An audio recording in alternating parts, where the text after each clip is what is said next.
किसान आंदोलन की ताजा खबर। शंभू बॉर्डर पर हुए पथराव, पुलिस की ओर से छोड़े गए आंसू गैस, आंदोलन ने लिया युद्ध का रूप। उत्पात मचाते हुए दिखे ट्रैक्टर पर सवार किसान, सेफ्टी बैरियर तोड़ते दिखे आंदोलनकारी। नमस्कार दोस्तों, स्वागत है आपका हमारी आज की इस वीडियो में। जैसा कि आप जान रहे हैं, देश में लगभग 2 साल बाद फिर से किसान आंदोलन नई मांगों के साथ शुरू हो गए हैं, जिसके तहत लगभग 50 किसान संगठन दिल्ली कूच को निकल चुके हैं और प्रशासन की ओर से भी आंदोलनकारियों को दिल्ली में घुसने से रोकने के लिए कई पुख्ता इंतजाम किए गए थे। जिसके बाद क्या हुआ, चलिए पूरा मामला जानते हैं इस वीडियो के माध्यम से। लेकिन दोस्तों, हम बड़ी ही मेहनत मुश्किल से ऐसी खबरें जुटाते हैं और आपके लिए लेकर आते हैं, इसलिए आगे बढ़ने से पहले वीडियो को एक लाइक और चैनल को सब्सक्राइब अवश्य कर दें, ताकि ऐसी ही खबरों से आप रूबरू होते रहें। तो चलिए बिना वक्त गवाए आगे बढ़ते हैं। दोस्तों, सबसे पहले किसान आंदोलन मामले में हुए बवाल के बारे में जानते हैं। बता दें कि दिल्ली कूच के ऐलान के बाद आंदोलनकारी मंगलवार को लगभग 10 बजे दिल्ली कूच के लिए निकले।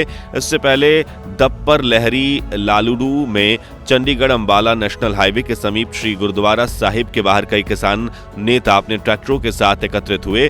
इसके बाद फिर आंदोलनकारियों को रोकने की पूरी तैयारी कर ली गई थी, जिसके लिए हरियाणा पुलिस ने बैरिकेडिंग्स लगा रखी थी। पहले पुलिस के द्वारा आंदोलनकारियों से यह कहा गया कि वो आगे ना बढ़े, लेकिन आंदोलनकारियों के ना मानने पर पुलिस की ओर से आंसू गैस के गोले छोड़े गए और ड्रोन के इस्तेमाल से भी आंसू गैस के गोले फेंके गए। दोस्तों, पुलिस की ओर से ऐसा करते ही आंदोलनकारी पूरी तरह से भड़क उठे। 12 बजे से ये झड़प 3 बजे तक यूं ही चली और इतनी देर तक पुलिस की ओर से लगभग 80 आंसू के गैस के गोले दागे जा चुके थे और फिर यहां से किसान पूरी तरह से भड़क उठे। 4 बजे के दौरान किसानों ने पहली बार बैरिकेडिंग हटाई। हालात अब हाथ से निकल रहे थे, भीड़ बेकाबू हो रही थी, जिसे देखकर हरियाणा पुलिस और अर्धसैनिक बलों की टुकड़ी ने शंभू बॉर्डर पर करीब 15 से 18 आंदोलनकारियों को पकड़ा। इनमें बुजुर्ग और युवा आंदोलनकारी दोनों शामिल थे।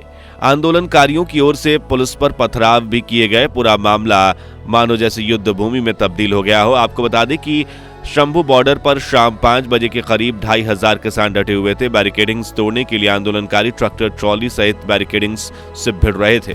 दोस्तों, शंभू बॉर्डर सहित आंदोलनकारियों द्वारा हर जगह हो रहे विरोध प्रदर्शन और पुलिस के साथ हो रही झड़प में बताया जा रहा है कि दिन भर में 60 से ज्यादा लोग घायल हुए हैं। इनमें कई मीडिया कर्मी भी शामिल हैं। दूसरी ओर किसान यूनियन की तरफ से 100 से अधिक किसानों के घायल होने का दावा किया जा रहा है। आपको बता दें कि किसानों के दिल्ली मार्च के लिए दिल्ली पुलिस ने हरियाणा और उत्तर प्रदेश के साथ 5 ट्रांजिट पॉइंट्स को सील करके रखा है और जाहिर सी बात है कि इससे दिल्ली हरियाणा की आम जनता भी काफी ज्यादा परेशान होने वाली है। हालांकि ट्रैफिक पुलिस ने राजधानी से बाहर निकलने वाले लोगों के लिए कुछ ट्रांजिट पॉइंट्स सुझाए हैं, लेकिन फिर भी दिल्ली की ट्रैफिक की हालत निसंदेह इस आंदोलन के कारण बदतर होने वाली है। मंगलवार से ही ये देखा जा रहा है कि किसानों के लिए दिल्ली कूच के बीच भारी ट्रैफिक के कारण राजधानी के अलग अलग हिस्सों में लोगों को तय समय पर अपने डेस्टिनेशन में पहुंचने के लिए काफी मुश्किलों का सामना करना पड़ रहा है। टिकरी, सिंघू और झारोदा में हरियाणा के साथ दिल्ली की सीमाएं भी सील हैं। ये सीमाएं किसानों को ट्रैक्टर ट्रॉली के साथ घुसने से रोकने के लिए सील किया गया है।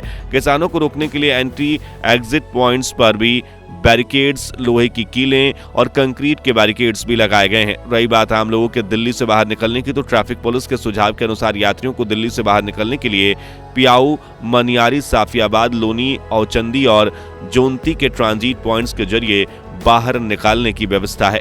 दोस्तों, ये आंदोलन दिल्ली में बहुत चीजों को बुरी तरह से प्रभावित करने वाला है। 100 से अधिक चेक पॉइंट्स पर ट्रैफिक की स्थिति बेहद ही खराब होने की संभावना जताई जा रही है। इस ट्रैफिक संकट से जूझने के लिए ट्रैफिक पुलिस ने यात्रियों के लिए कई हेल्पलाइन नंबर्स भी जारी किए हैं। दोस्तों, दिल्ली हरियाणा में कई सीमाओं को सील करने के अलावा दिल्ली में 2 मेट्रो स्टेशनों के गेट भी बंद कर दिए गए हैं। जी हां, एक और जहां दिल्ली चलो मार्च के ऐलान के बाद दिल्ली और हरियाणा में धारा 144 लागू है, वहीं दूसरी ओर दिल्ली में 2 मेट्रो स्टेशनों के गेट भी बंद कर दिए गए हैं। साथ ही दिल्ली नोएडा के बॉर्डर एरिया के स्कूलों को भी बंद कर दिया गया है। फिलहाल दिल्ली के हरियाणा तक पुलिस और सुरक्षा एजेंसी हाई अलर्ट पर है। मार्च को रोकने के लिए जिंद, फतेहाबाद, अंबाला, कुरुक्षेत्र में कई जगहों पर पंजाब के साथ लगती राज्य की सीमा पर कंक्रीट के बैरिकेड्स, लोहे की कीलें और कटीले तार लगाकर किलेबंदी की गई है। हरियाणा में अर्धसैनिक बलों की 144 कंपनियां तैनात हैं। इन सब के अलावा मोबाइल इंटरनेट सेवा और बल्क एसएमएस की सुविधा पूरी तरह से बंद कर दी गई है।